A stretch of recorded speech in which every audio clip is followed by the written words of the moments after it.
90% of investors add no value.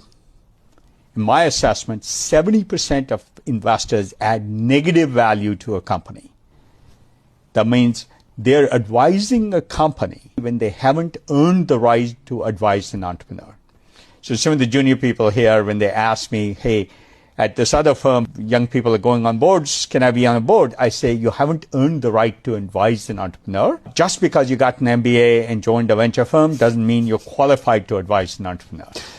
The biggest piece of it, not the only way, is have you built a large company? Have you gone through how hard it is, how uncertain it is, how traumatic it is to go through? I mean, just this morning, I was talking to somebody about how many times we almost worried about making payroll at Sun. How many times? Or going bankrupt. Plenty of times. Like more than 2? Yeah. I think there was probably a month or two when the earliest I went home was at 3 a.m. and the latest I was back in the office was 7 a.m. Unless you felt that gut-wrenching decision, you can't advise an entrepreneur. I hate board members who sit in a board meeting and say, oh, can you improve quality? And then 5 minutes later, can you ship faster? And 5 minutes later, spend less money. And they've never gone through really hard trade-offs and how uncertain it is. If somebody's never dealt with this decision-making under ambiguity and they're in a big company, they're not qualified to help you. If you have a marketing problem, do you ask somebody who's done marketing at IBM?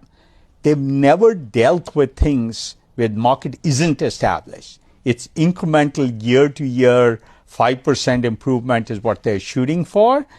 They're not qualified to invent whole new markets, whole new approaches to markets. Whose advice to trust on what topic is the single hardest decision an entrepreneur makes.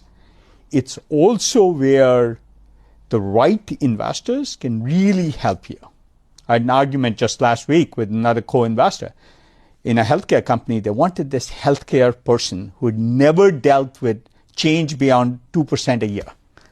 And I'm like, experience doesn't matter. The rate of learning matters. First principles thinking matters. Pick for the best athlete, not the person who's the most established wide receiver who knows how to run one pattern and one pattern only.